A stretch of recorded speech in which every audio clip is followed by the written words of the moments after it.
Welcome to Occult Archives, where we dig into the mysteries, the myths, the legends behind some of history's most feared books.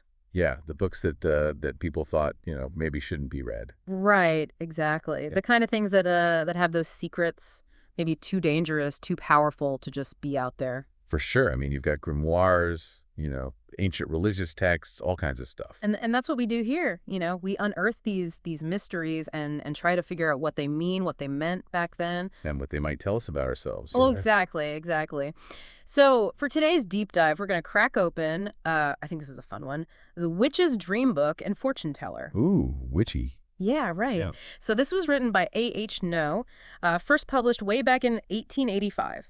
Wow. So getting back there in history a bit. Quite a bit, yeah. We're using the Global Gray ebook edition, which was updated pretty recently, 2022. Yeah, it's great that they're keeping these old texts, alive and accessible. Oh, absolutely. And you can find it on their site if you want to follow along, globalgraybooks.com. I got to say, the cover art's really cool. It's called Fortune Teller by Colin Campbell Cooper. Ooh, let's check that out. Yeah, it's got this great kind of mysterious vibe. So anyway, this book, it's not just some dusty old relic. Mm-hmm. It really gives us this amazing snapshot of how people back in the late 19th century, how they tried to make sense of the unknown, the mysterious. Right, because, this is an era where science is developing, but there's still so much that's not understood. Exactly. So Yeah. they turn to, well, to things like dream interpretation, omens, even magic. And this book lays it all out, doesn't it? Yeah. It's almost like a guidebook to the unseen world. Totally. And that's what we're going to delve into today. Their interpretations of dreams, which, let me tell you, they took very seriously. Oh, yeah, dreams were not just random things back then. They were full of meaning. Right. And then there's the omens they saw in everyday life, like everywhere. And even practical magic, like spells and charms. So we're going to break it all down. Sort of like decoding the secrets of the past. Yeah, exactly. And we'll try to do it without, getting too bogged down in every single superstition. Because let's be honest, there are a lot of them in this book. Oh, yeah, plenty. But don't worry, we'll stick to the good stuff. Now, the author, A.H. No, in the preface, he really lays out his intentions. He's like, I'm going to instruct you, I'm going to interest you, and I'm even going to amuse you. Ambitious. Very.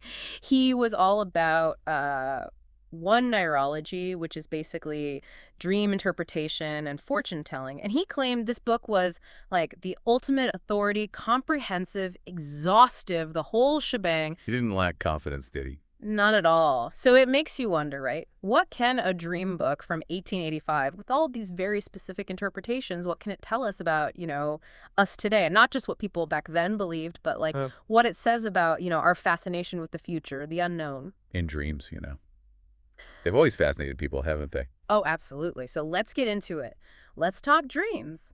Now, flipping through this book, it's clear dreams were not just, random firings of neurons. They were a big deal. Yeah, I mean, think about it. Back then, they didn't have, MRI machines and all that. Dreams were this direct window into the mind. Exactly. And this book, it's almost like a dream dictionary. You look up what you dreamt about and boom, there's your meaning. And some of these meanings are, well, let's say surprising. To put it mildly, like, okay, take butchers, for example. Dreaming of just seeing a butcher, that was generally unlucky. It meant like injury or something bad coming. Oh, wow. So just the image of a butcher was already ominous. Yeah, it was. But then if you dreamt of a butcher actually cutting meat, hoo boy, Right. that was bad news. Like, how bad? We're talking friends being hanged and you, the dreamer, facing misery and poverty.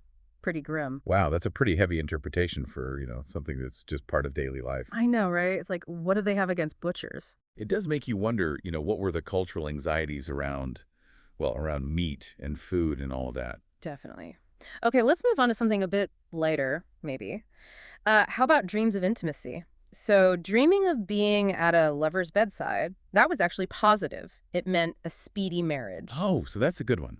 Especially if you're hoping to tie the knot, so to speak. Exactly. And if you dreamt of being, well, between the sheets, after marriage, that meant a child within a year destined for wealth and taking care of you in your old age. Wow, so very specific predictions there. Mm-hmm. It's almost like a roadmap for your future family. I know. It's so interesting how these dreams were seen as like literal predictions. Yeah, it really shows how different their mindset was. We might interpret those dreams more symbolically, but for them it was like, this is going to happen. Now, here's one that's kind of a head scratcher. Dreaming of banquets. You'd think, oh, abundance, celebration, right? But nope. According to the witch's dream book, banquets meant poverty and want. Really? Oh. That's almost the opposite of what you'd expect. I know, right? It makes you wonder about their logic. Maybe it was like, oh, you're dreaming of banquets because you don't have enough food in your real life. Yeah, or maybe it's about, the fleeting nature of pleasure. Like you're enjoying this abundance in your dream, but it's not real, and you're going to wake up to a less pleasant reality. It's fascinating, right, how these interpretations can be so culturally specific. Okay, let's talk animals. Dreaming of bats. Straight up bad news. No two ways about it. Bats have always had a kind of scoopy reputation, haven't they? Definitely. But the belly, that's where things get interesting. A bigger, fuller belly was a good thing. It meant your family and estate would grow. So a symbol of abundance, Yeah. literally. Yeah. But a lean, shrunk belly, that meant you'd escape some terrible accident, like you dodged a bullet. Okay, that's a bit more of a mental leap there, I guess. Yeah, right. But wait, it gets even weirder. A swollen but empty belly meant you'd become poor even though people thought you were doing well. Oh, so like appearances can be deceiving. Exactly. And finally, an aching belly meant family troubles and worries. It's like a whole medical diagnosis based on your dream belly. It's fascinating how the body, and specifically the belly, was seen as this source of symbolic meaning. For sure. Okay, back to romance for a second. If you dreamt of blowing on a fire, guess what? It meant your sweetheart was mad at you. Oh, so like a little warning sign from your subconscious? Yeah, like, hey, you might want to smooth things over with your honey. Now, the barn. A well-stocked barn was a good sign all around. For a man, it meant marrying a rich woman. For a woman, it meant marrying a man who would become rich through hard work. So a barn full of potential and prosperity either way. Right, an empty barn, you guessed it, the opposite. Not so great. Pretty straightforward there. Yeah, that one's pretty clear. Okay, bathing. This one's mostly bad news. The book calls it a very unpropitious omen, meaning bad stuff's coming, mishaps, sorrow, the whole 9 yards. Yikes, so no relaxing bubble baths in the dream world, it seems. Yeah. Apparently not. But there's a catch. Bathing in clear water was actually good. It meant happiness, prosperity, even success in love. Oh, so it's all about the quality of the water. Exactly. Dirty water, shame, sorrow, disappointment. So choose your dream bathwater wisely. Good advice. Okay, this one's wild. Beheading. Seeing someone beheaded, anyone, was a good omen. I know, right? For lovers, it meant marriage. For prisoners, it meant freedom. So quite the turnaround for such a, violent image. Maybe it's about, like, cutting away the bad stuff, obstacles, starting fresh.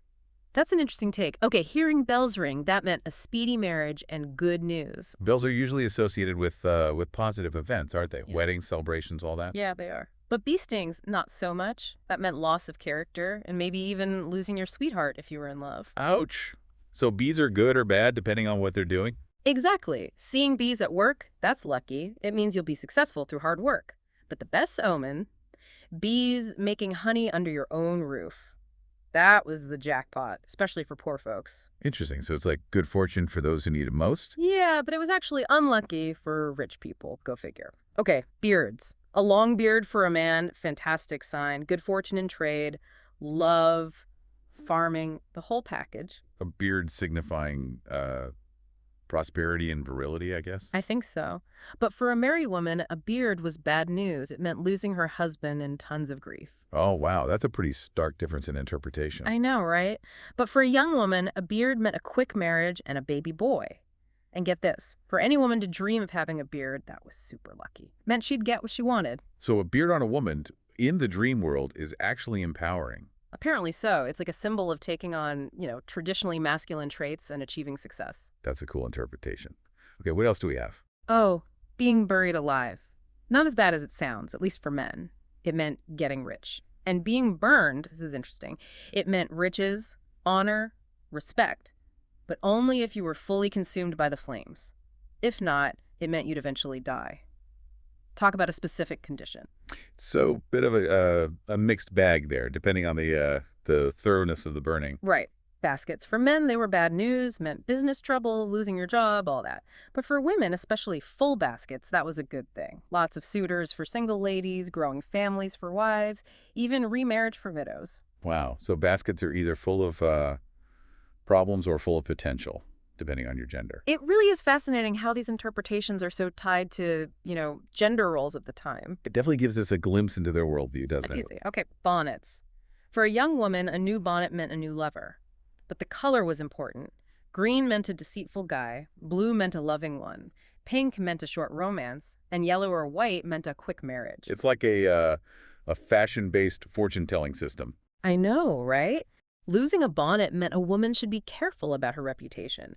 And if it blew off in the wind, that meant something she valued would be stolen. Wow, so much meaning packed into a simple bonnet? It's amazing. All right, buttons. Bright buttons were rarely good. Rusty ones meant bad luck, and covered buttons meant sadness. Losing all your buttons. Short life, apparently. Okay, so buttons are generally not a great thing to dream about. Not really. But cards, playing cards, that meant love and a quick marriage. Lots of picture cards meant a rich and happy marriage. But the suits mattered. Diamonds meant a grumpy spouse, hearts meant love and lots of kids, clubs meant money, and spades meant an unhappy marriage and bad kids. Wow, so it's like your whole future is being laid out on the dream card table. Right. Even dreaming of wanting a job or business success was a good outcome for a card dream. It's like a whole fortune-telling system built into cards. It makes sense. You know, cards have always been associated with chance and fate. Okay, cats. Generally bad news. Trouble, vexation, all that. For lovers, it meant a cheating sweetheart. For employers, it meant dishonest servants who would rob them. Killing a cat meant you'd find and punish a thief, but you might also lose your freedom because of a false friend. So cats were not the best dream companions. No, definitely not. They were seen as sneaky and untrustworthy, even in the dream world. For sure. Now, cattle, seeing cattle feeding, that was a fantastic sign. Great prosperity, success, the whole shebang.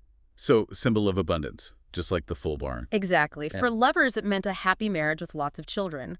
For a man, it meant his wife would get a surprise inheritance. Driving cattle meant getting rich through hard work. Fat cattle meant a plentiful year, but lean, hungry cattle meant scarcity and famine. So again, very tied to the agricultural world and its anxieties. Yeah, very much so. Okay, hearing a clock strike meant a quick marriage and moderate success, but pay attention to the time. Hearing it in the morning meant happiness and a true love. Hearing it in the afternoon meant misfortune, danger, and a fake sweetheart. So dream clocks are very specific about their timings. They are. Now, riding in a coach, this one's a doozy. It meant poverty, disgrace, a lazy and mean sweetheart. Bankruptcy, losing your possessions, even going to jail. It's like every bad thing rolled into one. Wow, that's a pretty comprehensive list of misfortunes. I know, right?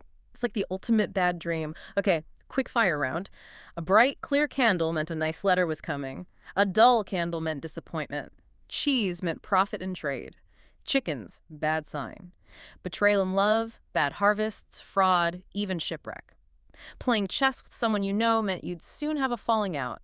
White clouds meant prosperity. High clouds meant journeys and secrets revealed. Red clouds meant bad outcomes, and dark clouds meant anger. Caterpillars meant bad luck and secret enemies. Jewelry was good for women, meant marriage or riches. A chariot pulled by wild animals was only good if you had enemies. A chariot pulled by men was good overall. Rosy cheeks were good. Pale chicks meant grief. A crowing rooster meant sadness, as did dreaming of rotting meat. Carrots meant profit, but only if you were in a lawsuit over an inheritance.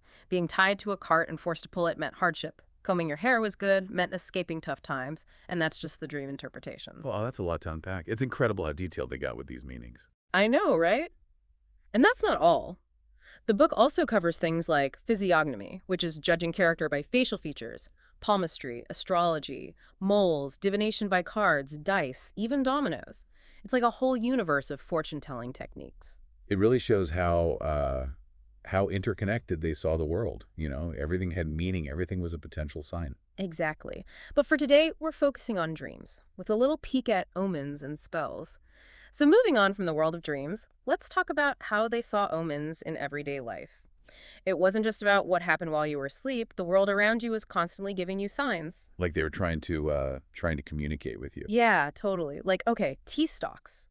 If you were young and you found one or more stalks in your teacup and they floated close to the spoon when you stirred, that meant you'd get married soon. So tea time could be a time for romantic predictions. It could.